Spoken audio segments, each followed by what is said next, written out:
Brought to you by TechnoSpark 20 series smartphones.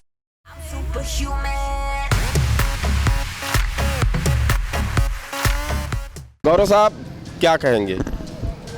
Modi ji जिंदाबाद, Bharatiya Janata party जिंदाबाद। कब से? अरे 2014 से। तो पिछला चुनाव काहे हार गई? है कुछ कमी है भाई, पार्टी की इसको हार जा रहा है। कि जो हमारी प्रत्याशी हैं कि चुनाव जीतने के बाद आपको जनता के बीच में और कुछ गिने चुने लोगों के बीच में नहीं रहना चाहिए, बल्कि जन सरोकार से को लेकर के जनता के बीच में रहना चाहिए। और लालगंज की एक विशेष मांग जो बहुत पहले से है वो है रेलवे लाइन की, जो वाराणसी लालगंज आजमगढ़ वाया गोरखपुर के लिए थी। हमें लगता है कि हाँ, हम लोगों के साथ थोड़ा छलावा हुआ है। नमस्कार, मैं हूं राजीव कुमार और इस वक्त हम हैं लालगंज लोकसभा ये है और सुरक्षित लालगंज की ये सीट है। अब हम यहाँ पे आए हैं आम जनता से, सड़कों पर निकली आम जनता से मैं बात करने आया हूँ। कुछ लोग खड़े हैं, उनसे बात करेंगे। क्या नाम है भैया आपका? रामविजय सिंह। रामविजय सिंह साहब, ये लालगंज लोकसभा जी किस करवट जा रही है? अब हम लोगों को तो लग रहा है कि बीजेपी की लहर बहर ज़्यादा चल रही है, तो उम्मीद ज़्यादा है। और पूर्व सांसद जी भी यहाँ से मैदान में है, तो पूरी उम्मीद है कि इस बार उनकी सीट फाइनल होनी चाहिए।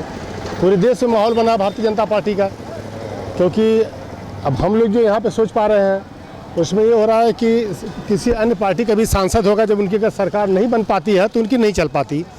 और हमारे आजमगढ़ में समाजवादी पार्टी के 10 विधायक हैं, लेकिन आज कहीं न कहीं से सरकार नहीं है तो बेबस महसूस करते हैं। सरकार रहती है तो उसका फ़ायदा भी आम जनमानस को मिलता है जी। तो इसलिए हम लोग तो सोच रहे हैं कि जिसकी सत्ता बनने वाली पूरे देश में जिनका माहौल है, तो भारतीय जनता पार्टी यहाँ के लिए ज़्यादा बेहतर रहेगी। हम लोग के सोच में आ रहा है। सुरक्षित सीट है लालगंज, और लालगंज सुरक्षित सीट में ये देखा जाता है कि यहाँ से कम आज़ाद परिवार रहा है, इन लोगों की स्थितियाँ बनी रही, तो क्या इस बार इनका फैक्टर रहेगा?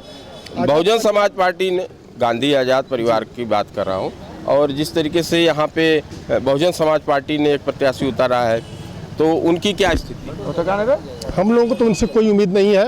जैसे पिछली बार भी शायद ऐसा ही हुआ था कि देश में उनका खाता नहीं खुला था, या जो 1-2 सांसद थे वो भी करवट मार गए इधर उधर। तो इस बार भी जनता उनकी तरफ तो बिल्कुल नहीं जाने वाली है। अगर यहाँ पे कोई टक्कर में रहेगा तो सेकंड पोजीशन समाजवादी पार्टी की रहती है, लड़ाई रहेगी तो उन्हीं से रहेगी। और आज़ाद के लोगों का ना कुछ होने वाला है, ना बहुजन समाज पार्टी का यहाँ कुछ होने वाला है। लड़ाई आमने सामने समाजवादी पार्टी और भारतीय जनता पार्टी की यहाँ रहेगी। समाजवादी पार्टी के जो प्रत्याशी हैं दरोगा सरोज जी, वो भी तो यहाँ से सांसद रहे हैं, उनका क्या? सांसद रहे हैं, अच्छे हैं, लोकप्रिय हैं। उनका पर्सनल व्यक्तित्व तो यहाँ पे जितने लीडर हैं उसमें तो सबसे बेहतर हैं वो। अच्छा, अगर उनके व्यक्तित्व की बात की जाए तो दरोगा प्रसाद सरोज जी, उनका व्यक्तित्व पर्सनल आम जनमानस में नंबर 1 पे हैं वो। बहुजन समाज पार्टी अब उनके कैंडिडेट को तो पहले जो अभी घोषणा हुई हम लोगों ने पेपर से सुना है, हम लोग तो उनको जानते पहचानते भी नहीं। वो कौन है, कहाँ के हैं, कोई मैडम है शायद मैदान में आई है, और ठीक से जानकारी भी नहीं उनके बारे में, तो जिनको जाना भी नहीं जा रहा है तो उनसे क्या उम्मीद किया जाए? डॉक्टर इंदु चौधरी प्रोफेसर हैं BHU। अच्छा, जी जी बिल्कुल सही कह रहे हैं, नाम यही सुना था, लेकिन हम लोग कभी, मैं तो अभी अपने जीवन काल में 42-43 साल उम्र हो गई, हमने तो उनको नहीं कभी देखा है। नाम पेपर के माध्यम से उनका सुना, डॉक्टर साहब हैं और मैदान में आ रही है, तो उनकी उम्मीद न कुछ है। बसपा की तो बात ही करना बेकार है। चलिए ठीक सर, शुक्रिया। का हो का नाम है? विनय सोनी। का हाल केहर जाता? बीजेपी हम लोगों का है। हाँ, बीजेपी ही आया है, बीजेपी ही रहेगी, बीजेपी की उम्मीद है। पिछली बार कहाँ हरा डाला लोगों ने? नहीं, पिछली बार हारी है तो कहीं ना कहीं से कुछ मिस्टेक हुआ है जरूर, मगर इस बार बीजेपी एकदम झाड़ के बीजेपी मोदी। अब बसपा की कोई उम्मीद नहीं सकती, नहीं उम्मीद नहीं है हम लोगों की अपेक्षा। हम लोग क्योंकि पूरे परिवार भाई बीजेपी है। अच्छा, सब हम लोग खानदानी है बीजेपी। जी सर। चलिए, तो कुछ लोग और हैं, हम बात करेंगे।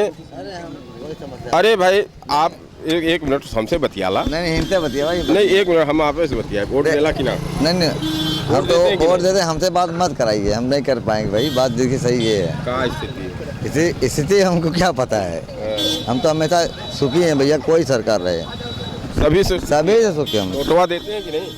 कभी देते हैं, कभी नहीं देते हैं। पिछली बार नहीं दिए? नहीं दिए थे। हाँ। हाँ। वो जीता कि हारा? जिसको दिए वो जीता कि हारा? और जीता। जीता। तो अब की बार कहाँ ऐसा कर रहे हैं आप? अगर अपने वोट से ही तो क्रांति लाएंगे, परिवर्तन लाएंगे, अपने बच्चों का भविष्य सुधारेंगे। चलिए कहो वोट देला नहीं है? वोटर ना हवा आइला वोटर का चुनाव के लेके नहीं है? अरे का चलिए हमने आम जनता से सड़कों पे बात करने का कोशिश किया कि जो आम जनता है, ना हम आपको जानते हैं ना आप हमें जानते हैं। हम लालगंज में आए हैं लालगंज की स्थिति को जानने के लिए। जो अब चुनावी माहौल चल रहा है, जनता क्या सोच रही है? क्या नाम है आपका? गौरव कुमार रघुवंशी। गौरव साहब क्या कहेंगे? मोदी जी जिंदाबाद, भारतीय जनता पार्टी जिंदाबाद। कब से? अरे 2014 से। तो पिछला चुनाव काहे हार गई? है कुछ कमी है भाई, पार्टी की इसको हार जा रहा है। तो क्या सुधार हुआ? हाँ, बहुत ज़्यादा सुधार हुआ है। समाजवादी पार्टी करे कि हम भी लालगंज से जीत हासिल करेंगे, और बहुजन समाज पार्टी ने अपना प्रत्याशी जिसको खड़ा किया वो भी चैलेंज कर रहे हैं कि हमारी जीत हो। अगली बार दोनों पार्टियों का मिल के लड़ी थी सपा बसपा। अगली बार मिल के लड़ी थी, इसे हार गए थे हम लोग थोड़ा कुछ अंतर से। इस बार हम लोगों के लिए अच्छा मौका है भारतीय जनता पार्टी। क्या नाम है आपका? पीयूष पांडे। पीयूष साहब क्या कहेंगे? हम तो यही कहेंगे कि जन सरोकार की भावनाओं से या जनता के हित में जो काम आदरणीय नरेंद्र मोदी जी के नेतृत्व में हुआ है और प्रदेश के हमारे मुखिया परम पूज्य योगी आदित्यनाथ जी के सानिध्य में चल रहा है, यह एक चुनाव के लिए नहीं बल्कि हम तो ये चाहते हैं कि जब तक वो लोग स्वस्थ रहें तब तक बने रहें। तो आपका प्रत्याशी क्यों हार जाता है? प्रत्याशी के हारने के पीछे कुछ यहाँ के जातिगत समीकरण, जो पिछला चुनाव रहा उसमें सपा बसपा गठबंधन मिल करके चुनाव लड़े और उस समय भी हमारा प्रत्याशी हारा तो सांख्यिकी के दृष्टि से तो हार गए, लेकिन जो उनको वोट मिला है, वोट शेयर मिला है, अगर आप उसको देखेंगे तो अगर ये चुनाव अलग अलग लड़े होते तो संभवतः उनकी जीत होती। हाँ, इस बात को मैं एक ज़रूर कहना चाहता हूँ कि जो हमारी प्रत्याशी हैं कि चुनाव जीतने के बाद आपको जनता के बीच में और कुछ गिने चुने लोगों के बीच में नहीं रहना चाहिए, बल्कि जन सरोकार से को लेकर के जनता के बीच में रहना चाहिए। और लालगंज की एक विशेष मांग जो बहुत पहले से है वो है रेलवे लाइन की, जो वाराणसी लालगंज आजमगढ़ वाया गोरखपुर के लिए थी। हमें लगता है कि हाँ, हम लोगों के साथ थोड़ा छलावा हुआ है, लालगंज की जनता के साथ यहाँ छलावा हुआ है कि जो रेलवे की मांग लालगंज के लिए, स्पेशली लालगंज के लिए की गई थी, वह लालगंज लोकसभा में कहीं नहीं दिखाई दे रही है, बल्कि सदर आजमगढ़ लोकसभा के लिए दिखाई दे रही है। तो थोड़ा सा यहाँ लालगंज की जनता के साथ एक तरह से छलावा तो हुआ है। छलावा हुआ है जी। आम जनता से हम बात करेंगे। आप रुकिए, क्या नाम है आपका? भानु प्रताप सिंह। भानु जी, चुनाव आ गया है, वोट तो देते ही हैं, क्या सोच के वोट देते हैं? सर जी, हम लोगों को टोटल व्यवस्थाएं जो हमारे भाई बोला सेम टू यू, अब ज़्यादा हम नहीं बोलेंगे। अरे आप भी बोलिए। भाई बोल दिया। नहीं, नहीं, हमारा कोई डिमांड नहीं, जो हमारा भाई बोल दिया। वोट देंगे ना? हाँ, वोट देंगे। क्या देंगे सोच के देंगे? किसको देंगे? क्यों देंगे वोट? हम लोगों का क्यों देंगे वोट? क्योंकि वर्क हुआ है, वर्क पे वोट देंगे। चलिए, हम ये नहीं पूछ रहे कि किसको देंगे, कहो वोट दिला जी। क्या नाम हो तो? राकेश कुमार गुप्ता।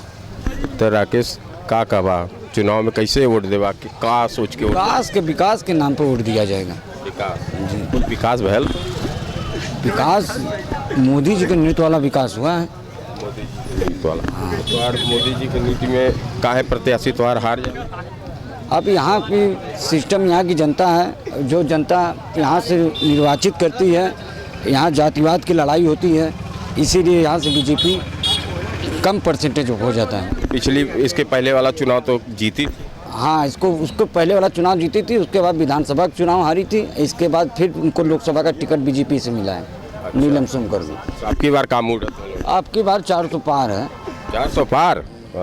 तो ये है, चाहे वो ऑटो चालक हो, चाहे वो यहाँ के आम नागरिक हो, सड़कों पे आम जनता से हम बात करने के लिए आते रहे। और अब इस तरीके के माहौल को आप देखिए कि ये लालगंज का इधर ये थाना चौकी इलाका है, तहसील है, रात का समय है। कुछ लोग और बैठे हैं यहाँ, हम इनसे भी बात करेंगे कि जो अब की बार चुनाव है, एक तरह से कहा जाए लोकतंत्र का पर्व चुनाव, तो लोकतंत्र के पर्व को आप कैसे मनाएंगे, इस चुनाव में अपनी सहभागिता को कैसे दर्शाएंगे? क्या नाम है? समर बहादुर सिंह एडवोकेट, सचिव विकास मंच। अच्छा समर साहब, आप तो काफ़ी अनुभवी हैं, क्या लग रहा है अब की बार किस मुद्दों पर चुनाव होगा? देखिए, मुद्दे बहुत हैं, लेकिन मूल मुद्दे भारतीय लोकतंत्र में बड़े दुख की बात है कि जात की व्यवस्था और लोगों को रेवड़ी की व्यवस्था, हर चीज़ फ्री में व्यवस्था, और आज हम इस सरकार में रहने के बाद भी हम अपने सर्वोच्च सांसद और भारत रत्न अटल बिहारी वाजपेयी की उन उक्तियों को भूल चुके हैं कि उन्होंने कहा कि जनता को आप शिक्षा दीजिए मुफ्त में, सुरक्षा दीजिए मुफ्त में, और स्वास्थ्य की सुविधाएं मुफ्त में प्रदान करिए, और शेष चीज़ें अगर आप मुफ्त में प्रदान करते हैं तो यह देश के लिए घातक होगा। लेकिन आने वाली सरकारों ने इसको, इन रेवड़ियों को लिया और भारतीय व्यवस्था में यह रेवड़ी को लोगों ने घोषणा पत्र बना लिया। फ्री में बिजली, फ्री में पानी, फ्री में अन्न, झोला, फ्री में गैस, ये देश के लिए एक घातक वस्तु है। लोकतंत्र एक महान पर्व है और विश्व का पहला देश है, हिंदुस्तान रहा है कि जहाँ से गणराज्य शुरू हुआ, और आज गणराज्य का सबसे भीषण और सबसे प्रबलतम देश भारत है, और जिसकी रक्षा करने का भार हर हिंदुस्तानी पर है कि हमने कितनी मेहनत से इस गणराज्य को प्राप्त किया है और इस लोकतंत्र को प्राप्त किया है। इसकी रक्षा करना है। इसकी रक्षा करने के लिए हमको अपनी मतदान के रूप में सहभागिता परम आवश्यक है। तो इसको लेके नाराजगी भी होती है।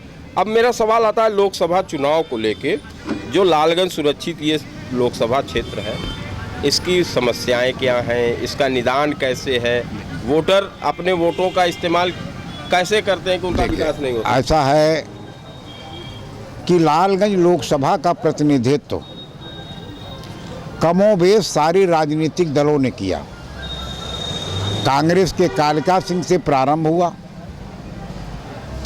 और ये जो है वो विश्राम प्रसाद की संसोपा से लेकर स्वर्गीय रामधन जी, इसके बाद फिर यहाँ पर लोगों ने सपा, बसपा और भाजपा की आदरणीय नीलम सोनकर जी आई। और हम ये नहीं कह सकते कि हमारे जो विधायक रहे हैं या जो सांसद रहे इनके साथ सरकारें नहीं रही, इनकी सरकारें भी रहीं, लेकिन लालगंज जो है लोकसभा क्षेत्र अनुसूचित जाति होने के कारण इसको सारे लोगों ने दलित क्षेत्र मान लिया। केवल कालिका सिंह को छोड़कर कोई कार्य यहाँ पर लोगों को नज़र नहीं आया। सारे लोग हुए, स्वर्गीय रामधन जी अंतर्राष्ट्रीय स्तर के ख्यात प्राप्त थे, राष्ट्रीय स्तर के वो रहे, लेकिन लालगंज को उन्होंने नहीं दिया। बाबू कालिका सिंह की सोच थी कि अगर हम रेलवे लाइन देते हैं तो यहाँ विकास होगा, कारखाने होंगे, कार्यालय। उनको सोचकर उन्होंने एक प्रस्ताव दिया था 1957 में कि लालगंज को बनारस और गोरखपुर से रेलवे लाइन से जोड़ा जाए। तो मुख्य मांगे यहाँ की रेलवे लाइन की रही। रेलवे लाइन की है। हमारे यहाँ व्यावसायिक कोई कार्य नहीं है। हमारे यहाँ पहले चीनी की मिल सहकारी थी, वो भी बंद हो गई। हमारे यहाँ औद्योगिकरण का कोई व्यवस्था नहीं है। हमारे यहाँ के लोग केवल जीवन यापन के लिए खेती पर निर्भर है। खेती पर निर्भर। चलिए चाचा, बहुत बहुत शुक्रिया। हम कुछ लोग और हैं, उनसे भी बात करेंगे कि आप ये बताइए कि जिस तरीके की लालगंज की समस्या है जी, लालगंज अभी आप बता रहे हैं कि यहाँ पे न तो रेलवे लाइन मिली, न औद्योगिक संस्था मिली, न रोजगार मिला। वोटर अपने मतों का अधिकार इस्तेमाल सही से नहीं करता है, या फिर करता है तो भी उनका विकास नहीं होता। क्या कारण है? क्या नाम है आपका? दिनेश सिंह यादव। यादव साहब, क्या कहेंगे आप? यहाँ की जनता जो है अपने विकास काम पे वोट करती है। क्या विकास हुआ? और यहाँ का जो मुख्य जिसे उनका जो आधार है खेती बाड़ी है, उसके आधार पे करती है, और कोई रोजगार बाहर से तो है नहीं। अब की बार क्या मूड लोगों का है? इस बार तो जो यहाँ का मूड है पब्लिक का, वो केंद्रीय नेतृत्व के आधार पे होता है, बीजेपी की तरफ है। चलिए, तो परिवर्तन तो जनता चाहती है, लेकिन परिवर्तन की बात करने से भी लोग अपने आप को वोटों में तब्दील कर पाएँ, ये लोकतंत्र का पर्व होता है। बहुत सी शिकायतें हैं इस इलाके से, और अब तो लोकसभा का चुनाव एक तरीके से बिगुल फूका जा चुका है, प्रत्याशियों का भी चयन हो चुका है, मूड बना रही है जनता, और हम समय समय पे लालगंज सुरक्षित सीट से भी आपको रूबरू कराते रहेंगे। राजीव कुमार, आजमगढ़, यूपी तक।